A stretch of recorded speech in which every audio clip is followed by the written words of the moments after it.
इस वक्त दाऊद इब्राहिम को जहर दिए जाने की खबर सुर्खियों में है। हालांकि ये पहला मौका नहीं है जब दाऊद इब्राहिम को लेकर इस तरह खबरों का बाजार गर्म है। अक्सर समय समय पर ऐसी खबरें हवा में उड़ती रही हैं जिसमें दाऊद को लेकर अटकलें का बाजार गर्म रहा है। पिछले काफ़ी अरसे से दाऊद इब्राहिम की कोई खबर सामने नहीं आ रही थी, यानी ये अंडरवर्ल्ड डॉन और मुंबई का भाई दाऊद इब्राहिम का अचानक सुर्खियों में आना सभी को चौंकाता है, खासतौर पर जब उसके खिलाफ जहर दिए जाने की बात को लेकर सुर्खियां तेज हो रही हों। दोस्तों, दाऊद को जहर दिए जाने की खबर जैसे ही हवा में तैरने लगी, उसके अतीत को लेकर कई तरह की खबरों ने सिर उठा लिया। दोस्तों, कभी दाऊद गैंग, कभी डी कंपनी करके ऐसे जुमले भी सुर्खियों में नजर आए जो दाऊद के अंडरवर्ल्ड की दास्ता के बारे में खुलासा कर देते हैं। हालांकि दाऊद के किरदार और उसकी डी कंपनी को लेकर कई फिल्में बन चुकी हैं।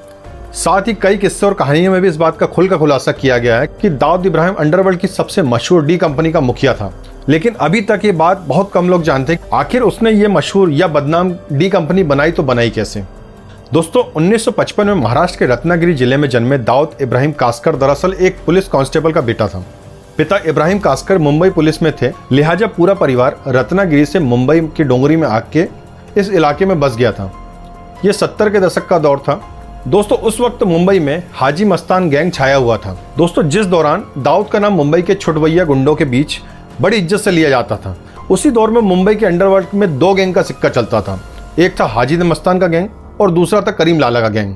दोस्तों, मुंबई के अंडरवर्ल्ड को करीब से देखने वालों की माने तो उस दौर में करीम लाला और दाऊद इब्राहिम के गैंग के बीच अक्सर छुटपुट मारपीट और छोटी मोटी वारदात को लेकर गैंगवार होता रहता था और इसकी वजह से दोनों गैंग के बीच अच्छी खासी दुश्मनी भी पलने लगी थी। दोस्तों, दाऊद का नाम तेजी से बढ़ रहा था, लिहाजा दाऊद गैंग अक्सर उन इलाकों में भी दखल देने लगता था जहां पर करीम लाला गैंग के पठान बदमाश अपना रुतबा गालिब करते थे। दोस्तों, 1980 के उस दौर में दाऊद इब्राहिम को उस वक्त जबरदस्त झटका लगा जब करीम लाला के पठानों ने दाऊद के बड़े भाई शब्बीर की हत्या कर दी थी।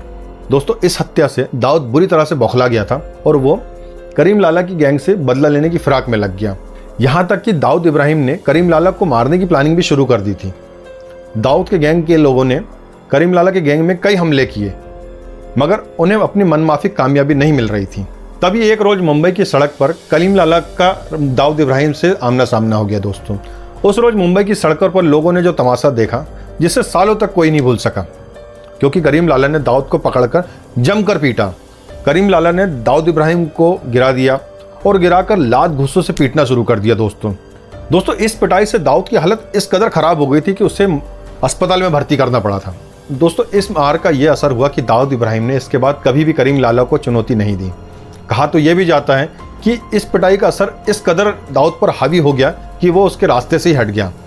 जहां करीम लाला का जाना होता था वहां दाऊद उसके धंधों से अपना हाथ खींच लेता था और जहां पे करीम लाला का नाम आ जाता था वहां से दाऊद अपना नाम पीछे कर लेता था। दोस्तों, बीबीसी की खबर माने तो इसके बाद एक बार करीम लाला और दाऊद इब्राहिम का आमना सामना मक्का में हुआ। दोस्तों, वहां दोनों के बीच की दुश्मनी एक झटके में खत्म हो गई। दाऊद ने खुद करीम लाला के पास जाकर अपने किए की माफी मांगी थी और करीम लाला ने भी उसे उस वक्त अपना छोटा भाई कहकर माफ कर दिया था।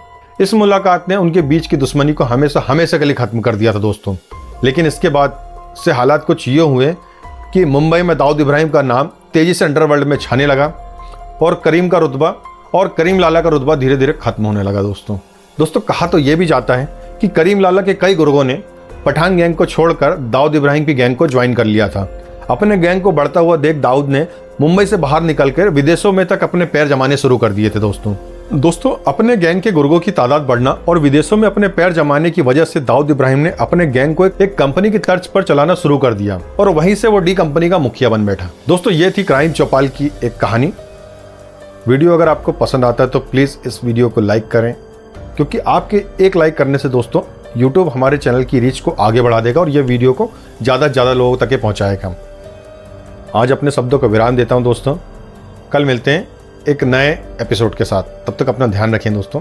जय हिंद, जय भारत।